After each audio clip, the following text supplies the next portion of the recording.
Dear students, আজকে আমি তোমাদের নবম শ্রেণীর 3 নম্বর অধ্যায় থেকে জৈবনিক প্রক্রিয়া একটা চ্যাপ্টার পড়াবো। সেই চ্যাপ্টারটার নাম হচ্ছে বাষ্পমোচন। এই চ্যাপ্টারটা প্ল্যান্ট ফিজিওলজির আন্ডারে পড়ে। প্ল্যান্ট ফিজিওলজিটা একটুখানি তোমাদের বলি। প্ল্যান্টদের যে জীবিত সেল আছে, যে সেলের মধ্যে যে প্রোটোপ্লাজম আছে, সেই প্রোটোপ্লাজমের মধ্যে অহরহ কিছু রাসায়নিক বিক্রিয়া চলতে থাকে প্ল্যান্টের জীবন ধারণ করার জন্য এবং প্ল্যান্টকে সেই পরিবেশে মানিয়ে নেওয়ার জন্য। এই যে রাসায়নিক ক্রিয়া বিক্রিয়াগুলো অহরহ চলতে থাকে, এই বিক্রিয়াগুলোকে এক কথায় বলা হয় প্ল্যান্ট ফিজিওলজি। এরকমই একটা ফিজিওলজি প্রসেস হচ্ছে বাষ্পমোচন বা ট্রান্সপিরেশন। ট্রান্সপিরেশন একটা নতুন একটা শব্দ তোমরা আজকে শুনলে। এখন জানতে হবে যে ট্রান্সপিরেশন বা বাষ্পমোচন কাকে বলে। বাষ্পমোচন হচ্ছে উদ্ভিদের এমন একটা প্রক্রিয়া, যেই প্রক্রিয়ায় উদ্ভিদ মূলরম দ্বারা শোষিত জল ওপরে তার বায়বীয় অংশের থেকে বাষ্পাকারে সেই জলটাকে নির্গত করে, তাকেই বলা হয় বাষ্পমোচন। অর্থাৎ উদ্ভিদ মূলরম দ্বারা যে জলটাকে শোষণ করে, সেই জলটাকে ওপরে নিয়ে গিয়ে বাষ্পাকারে তার দেহ থেকে নির্গত করে। এই প্রসেসটা চলতে থাকে এবং এই প্রসেসটার নামই হচ্ছে বাষ্পমোচন। এবার বাষ্পমোচন কথাটা আমরা নতুন শুনলেও বাষ্পমোচন সম্পর্কে ধারণা বা বাষ্পমোচনটা এফেক্টটা কিন্তু আমরা বেশ ভালো করেই বুঝতে পারি। যেমন মনে করো, যদি আমরা গরমের দিনে কখনো গাছের তলায় দাঁড়াই, তাহলে কিন্তু আমাদের একটা জলীয় কিন্তু একটা অনুভূতি, খুব গরমের মধ্যে এটা কিন্তু আমরা খুব ভালো করে বুঝতে পারি যে আমরা একটা ঠান্ডা বা একটা কুলিং এফেক্ট কিন্তু আমরা পাই। সেই কুলিং এফেক্টটা হয় হচ্ছে এই বাষ্পমোচনের জন্য।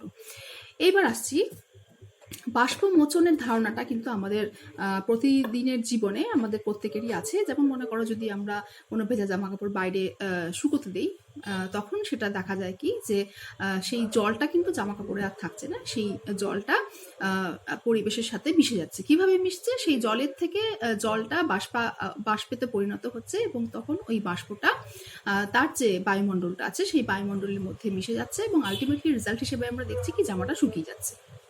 তাহলে এটা হচ্ছে ইভাপোরেশন বা বাষ্পীভবন। তাহলে বাষ্পমোচন এবং বাষ্পীভবন দুটোই হচ্ছে জলটা যে লিকুইড যে স্টেট, সেখান থেকে একটা এয়ার স্টেট হচ্ছে বা হচ্ছে গ্যাসিয়াস স্টেট হচ্ছে এবং সেটা হচ্ছে যেই সাবস্টেন্সটা আছে সেখান থেকে বাইরে চলে যাচ্ছে। কিন্তু ট্রান্সপিরেশন আর ইভাপোরেশনের মধ্যে তফাৎটা হচ্ছে, ইভাপোরেশন হচ্ছে সম্পূর্ণভাবে একটা ভৌত প্রক্রিয়া, যেখানে কিছু তাপমাত্রা বা সূর্যালোক এগুলো কাজ করে। কিন্তু ট্রান্সপিরেশন হচ্ছে সম্পূর্ণভাবে প্রোটোপ্লাজম দ্বারা নিয়ন্ত্রিত এবং কিছু উৎসেচক এবং কিছু প্রভাবক দ্বারা নিয়ন্ত্রিত একটা প্রক্রিয়া। তাহলে বাষ্পমোচন এবং বাষ্পীভবন এই দুটো কিন্তু আলাদা, যদিও তাদের কিছুটা তাদের মধ্যে সিমিলারিটিস আছে। আচ্ছা, এবার আমরা জানছি হচ্ছে বাষ্পমোচন কত ধরনের হয়।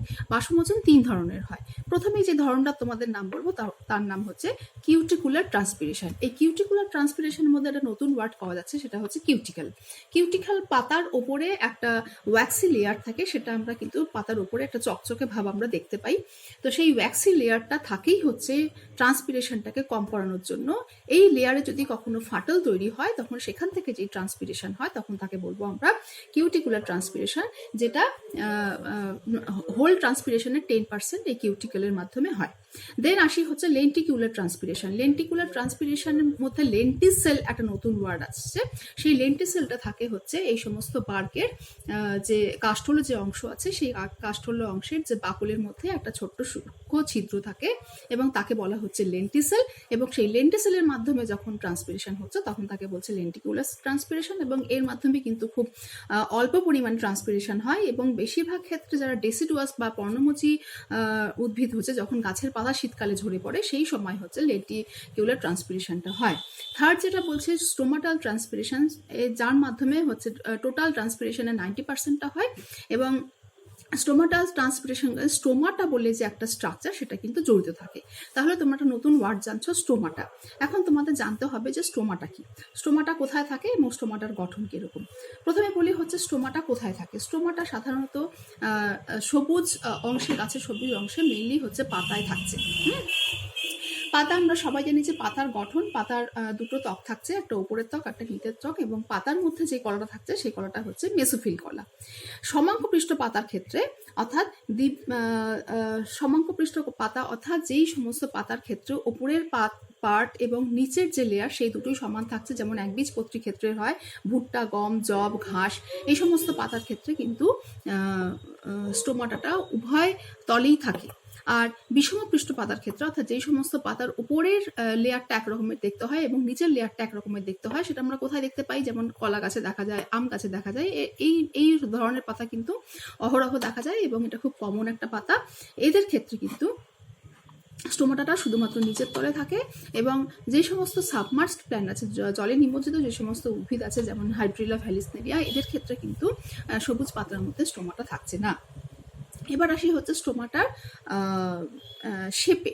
স্টোমাটা হচ্ছে, প্রথমে আমি বললাম কি যে পাতার মধ্যে যে মেসোফিল কলা আছে, সেই মেসোফিল কলার মধ্যে এই স্টোমাটাগুলো একদম থাকে, একটা ছোট্ট সূক্ষ্ম পোর থাকে, এবং এই পোরটা দুটো সেল দ্বারা তারা, এই পোরটা হচ্ছে দুটো সেল মাঝখানে এই পোরটা থাকে, এবং এই দুটো সেলকে বলা হচ্ছে গার্ড সেল। অর্থাৎ গার্ড সেল এই ছিদ্রটাকে কিন্তু গার্ড করে আছে বা রক্ষা করছে, তাই জন্য এদেরকে বলা হচ্ছে রক্ষী কোষ বা গার্ড সেল।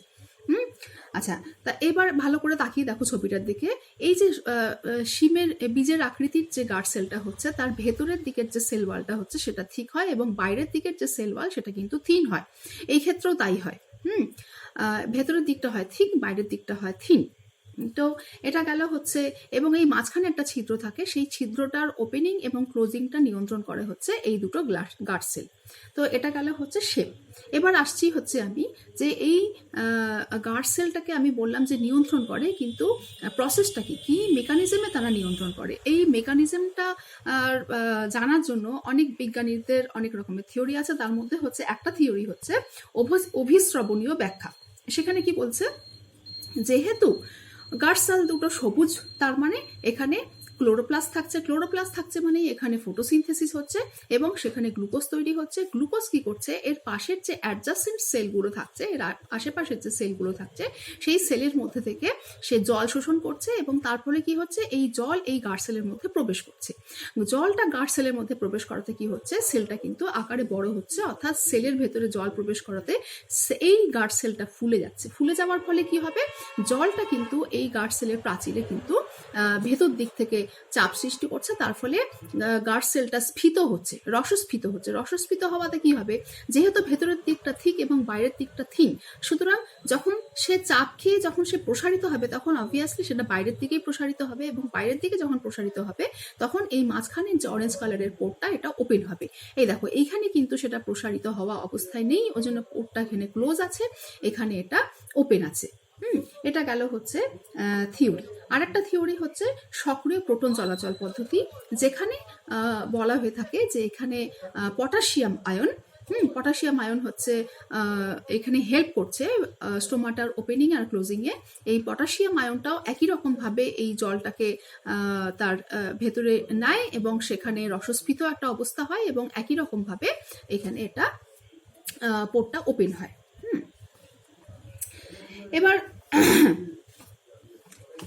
এবার আসি হচ্ছে যে ট্রান্সপিরেশনটা হবে কখন, ট্রান্সপিরেশনের টাইমটা কখন। যেহেতু আমরা জানলাম যে ট্রান্সপিরেশনের 90% অফ টাইম ট্রান্সপিরেশন হয় হচ্ছে স্টোমাটার মাধ্যমে, এবং স্টোমাটাটা ওপেনই হয় হচ্ছে যখন শ্বাসসংশ্লেষ হয়, সুতরাং ট্রান্সপিরেশনটা বেশিরভাগ হবে হচ্ছে দিনের বেলায়, যেখানে স্টোমাটাটা ওপেন থাকবে। তাহলে আলোর সাহায্যে যখন ট্রান্সপিরেশন হবে তখন তাকে বলা হবে ফটো অ্যাক্টিভ ট্রান্সপিরেশন। মনে থাকবে, ফটো অ্যাক্টিভ ট্রান্সপিরেশন। এবার সব ট্রান্সপিরেশন যে দিনের বেলা হবে তা না, কিছু কিছু ট্রান্সপিরেশন রাতের বেলাতেই হয়, অর্থাৎ রাতের বেলায় সেই ক্ষেত্রে স্টোমাটা ওপেন থাকবে। কোন কোন গাছের ক্ষেত্রে, যেমন ঘৃতকুমারী, পাথরকুচি, এসবের ক্ষেত্রে রাতের বেলা স্টোমাটা ওপেন থাকে এবং তাদেরকে বলা হবে স্পোটো অ্যাক্টিভ ট্রান্সপিরেশন। তাহলে একটা হচ্ছে ফটো অ্যাক্টিভ ট্রান্সপিরেশন, একটা হচ্ছে স্পোটো অ্যাক্টিভ ট্রান্সপিরেশন। এবার আসছি হচ্ছে কিছু প্রভাবক। ট্রান্সপিরেশনকে কিছু কিছু প্রভাবক বা কিছু কিছু ফ্যাক্টর কিন্তু এফেক্ট করছে। যেমন আমরা বললাম যে আগের এক্সাম্পলটা ফিরে যাই, যে যেখানে জামা কাপড়টা মিললে পরে তাড়াতাড়ি শুকোবে, এবং যেই পরিস্থিতিতে ওটা তাড়াতাড়ি শুকোবে এবং কোন পরিস্থিতিতে ওটা দেরি করে শুকাবে, ঠিক একই রকমভাবে বাষ্পীভবনটা তাড়াতাড়ি হবে এবং বাষ্পীভবনটা দেরি করে হবে। সেই একই প্রভাবকের উপর নির্ভর করে কিন্তু ট্রান্সপিরেশন হচ্ছে, অর্থাৎ তাপমাত্রা যদি বেশি হবে তখন ট্রান্সপিরেশনটা বেশি হবে, কিন্তু এই তাপমাত্রা 30 থেকে 35 ডিগ্রির মধ্যে যখন থাকবে তখন সবচেয়ে বেশি ট্রান্সপিরেশন হবে। দেন বায়ুপ্রবাহ যখন বেশি হবে তখন ট্রান্সপিরেশন বেশি হবে, যখন আলোক তীব্রতা বেশি হবে তখন ট্রান্সপিরেশন বেশি হবে, যখন কার্বন ডাই অক্সাইড ঘনত্ব বেশি হবে, কিন্তু বেশি বলতে যখন তার যে ন্যাচারাল যে তার যে ঘনত্ব মানে 0.03% যখন হবে, তার উপরে যদি কার্বন ডাই অক্সাইডের ঘনত্ব হয়ে যাবে তখন কিন্তু ট্রান্সপিরেশনের রেটটা কমে যাবে। আচ্ছা, এরপরে আসছি হচ্ছে আমি প্রভাবক নাম্বার 2। এটা বাইরের পারিপার্শ্বিক কিছু প্রভাবক আছে, যেটাকে বাহ্যিক প্রভাবক বলছি, এবং ইন্টারনাল একটা প্রভাবক আছে, অর্থাৎ গাছের যে স্ট্রাকচার বা গাছের পাতা স্ট্রাকচার, তার সেলের স্ট্রাকচার, তার মধ্যে কি রকম ভাবে সমস্ত কিছু বিন্যাস আছে সেটার উপরে নির্ভর করে ট্রান্সপিরেশন হয়। এই ইন্টারনাল যে প্রভাবক আছে তার মধ্যে ফার্স্ট যে পয়েন্টটা সেটা হচ্ছে লিফ স্ট্রাকচার, অর্থাৎ পাতার গঠন যেরকম হবে ট্রান্সপিরেশন রেটটাও তেমনই হবে। আমি প্রথমেই কি বলেছিলাম যে পাতার যে মেসোফিল কলা আছে সেখানে থাকছে হচ্ছে স্টোমাটা। সুতরাং স্টোমাটার সংখ্যা এবং স্টোমাটার ঘনত্বের উপরে ন্যাচারালি ট্রান্সপিরেশন রেটটা নির্ভর করবে। যেমন ক্যাকটাস জাতীয় যে গাছ আছে, শুষ্ক মরুভূমির যে গাছগুলো আছে বা শুষ্ক অঞ্চলের যে গাছগুলো আছে, সেখানে কিন্তু পাতার সংখ্যা কম হয়। যেমন ক্যাকটাসের ক্ষেত্রে পাতা থাকেই না, মোটে কাঁটায় রূপান্তরিত হয়, সেই ক্ষেত্রে কিন্তু ট্রান্সপিরেশনের রেটটা কিন্তু ওই কাঁটায় রূপান্তরিত হওয়াতে কিন্তু ট্রান্সপিরেশনটা রিডিউস হয়। যেমন পাইনের সূচাকার পাতা হলে কি হবে, পাতাটা যেমন সরু হচ্ছে, তার যে লিফের যে সারফেস যে এরিয়া হচ্ছে সেই সারফেস এরিয়াটা কম হচ্ছে, তার ফলে পত্ররন্ধ্রের সংখ্যা কম হচ্ছে এবং ট্রান্সপিরেশনটা কম হচ্ছে।